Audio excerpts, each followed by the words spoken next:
The DragonFly Cobalt is a headphone amp and digital to analog converter that is used to improve the sound quality of your phone, desktop, laptop or tablet. Lots of phones and computers don't use the best DACs, so it's a way to max out your existing way of listening to music. We had the first DragonFly model back in 2012, which culminated in black and red models coming out in 2016. The Cobalt model is priced around $300 or £270, obviously quite a jump up in price compared to the previous models. A recent trend is that sales of digital audio players or DAPs has reduced significantly because of devices like the DragonFly Cobalt.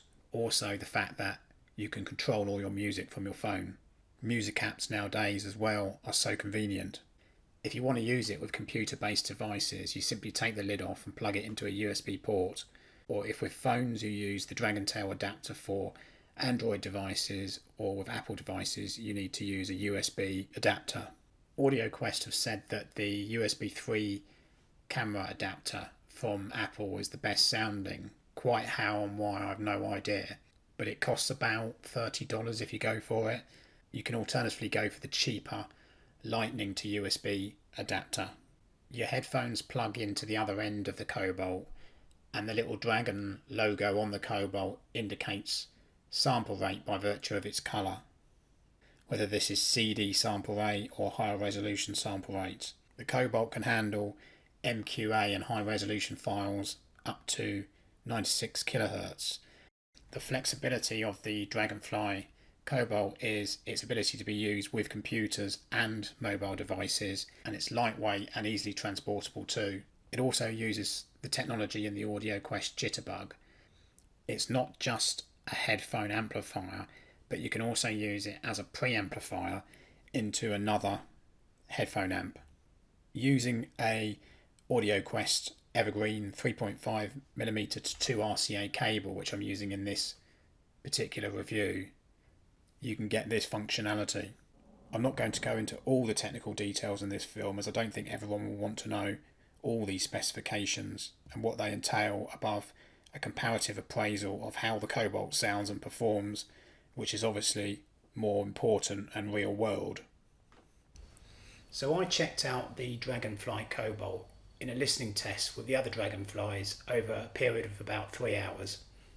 I also tried the Chord Mojo in this test, which can be had for £300 at the moment instead of its usual £400 until the end of 2019. I also tried the £100-ish Cyrus Sound Key. Go to my website and you can check out the article about this super test.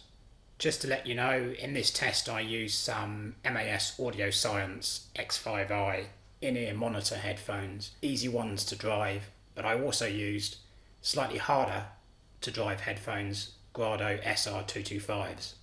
So questions about the sound, in fact lots of questions about the sound, you might be thinking. We've done all of the background, come on Simon, get to the point. So firstly, question 1. Does this DragonFly dramatically improve the sound quality of your phone more pertinently? Now iPhones are pretty decent with in-ear monitors, an acceptably spacious and full-bodied sound, but adding the DragonFly Cobalt just brings it on a lot more into a fully enveloping sound, a very big sound. It makes you think that you don't actually have in-ear monitors on, but that you've got full over-ear headphones. It's that enveloping. Everything is just richer and timbrally better, and more of the micro details come out in the music. On to question number 2. And more pertinently again, does it dramatically improve the sound quality of your laptop? Now this Lenovo laptop I have is nothing special. It only costs around £150. Using Audiovana software, playing MQA, CD content and high res, the improvement was not massively dramatic using the Cobalt, but very good. I was using the MAS IEMs in this test. What was most obvious was that there is a greater dynamic range and less compression. less of that spatial tinniness that you get with laptops and more richness using the Cobalt. I've heard people online say that using their laptop with and without a DragonFly Cobalt was less of a difference than they were expecting. I'd still say that the improvement is worthwhile, and it's an improvement that I would invest in myself. Copying music over to the laptop and playing that music through the Windows software, the difference was much more marked in using the DragonFly Cobalt. Again, it was tinny without and no richness at all. Also less dynamic range, but more obviously so. There was added richness, detail, and so much more depth into the music, and timbrally it's smacking you in the face as well. I'd say that these differences are attributed to taking audiophile out of the equation and hearing more of the differences, the natural differences, with and without this Cobalt. You really get an idea in this configuration what this Cobalt is about. I'd also say that compared to the iPhone, using this configuration, differences are so much more marked. So on to question number 3, and what people would really want to know if they're upgrading is how does this unit compare to the other DragonFly models? Let's be honest. Well, I'd say it's actually a no-brainer, and if you look at my article on my website, you can look at my points in more depth in this regard. The main difference in using the black model over your iPhone is in a richer tone and a fuller soundstage. Not appreciably more detail, but better in these areas. What it does is it gets rid of that graininess associated to treble. If you go up to the red model, what you start noticing is better transients, so the starting and stopping of notes, the dynamics of notes, and it also comes on with detail. I found that the Cobalt improves on the red model in areas of imaging and detail, and it has a lovely rounded sound without any raspiness and no hint of any harshness to the treble. It's easily the best DragonFly by a margin and a step up from the other two. So the fourth and final question that's on your mind is, yes, and is it appreciably better than the Chord Mojo as well? And in that regard, we ask ourselves, does it challenge the Mojo's throne, considering the Mojo is regarded as the market leader in the field? The answer to that is yes and no, because the uses aren't comparable. The DragonFly tends to be for easier to drive IEMs, whereas being more power outputting, the Mojo is for harder to drive over-ear monitors.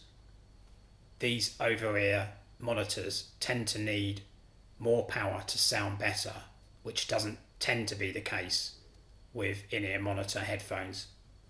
So if you've got, say, a 12 ohm pair of in-ear monitors, the Cobalt will drive them very well, so will the Mojo, and you're not likely to hear the differences in amplification with these different devices. They are both maxing out your headphones to their full potential. Using such IEMs, you'll hear the difference between the Mojo and the Cobalt. The Mojo is a little bit sharper with treble, the Cobalt a bit more rounded and enveloping and rich with sound. The Mojo doesn't have that pleasing richness of the Cobalt, but what it does have is a little bit more detail, so it really depends on what your thing is. Because the Cobalt is a little bit more even-handed with this smoothness, I actually think on easy to drive headphones it's taken the Mojo's crown.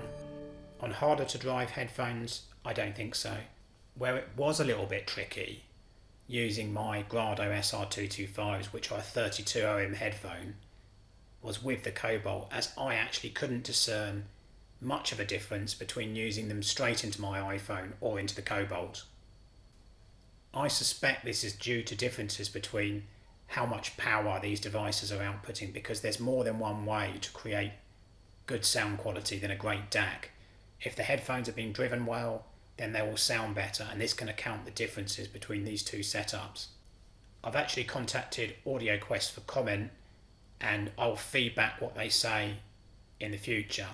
So check this video again and I'll update it with their comments.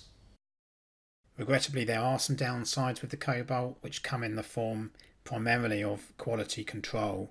Now, these aren't major issues for me, and to be fair, they are small niggles against this tremendous sound quality that this product gives. But for people who like the luxury and build quality, it may annoy. That's why I'm mentioning it in this review, because it's not just about me. There is a slight wiggle between the USB front and the 3.5mm socket that goes all the way through the case. I'd guess that Audioquest haven't used any internal damping between the outer case and the internals. There is also an issue with the Cobalt not fitting into the supplied pouch because it's too narrow. You can't get it out, the cap keeps coming off, and I didn't want to keep pushing it into the pouch to avoid damaging the outer surface. Another thing to say is if you look inside the cap, you can see that it's not been sprayed throughout. This is not an issue in itself, but I expect many consumers might want an anodised metal body for a product of this price, and considering how good it is with sound quality. Battery life can be a little bit problematic if you want to use the Cobalt on small phones like an iPhone SE, because it will really eat into batteries. This isn't an issue if you carry portable battery phone chargers with you. Also, it's important to say that if you buy the USB 3 camera adapter for your iPhone, you can charge your phone at the same time as using the Cobalt. The Chord Mojo, which it competes against, has an altogether more solid quality case and is better made. On the upside, the Cobalt has class-leading sound quality into easy-to-drive headphones, flexibility in use with phones and tablets and computer use. It will play MQA and will satisfy most on music file and quality needs, and it's portable.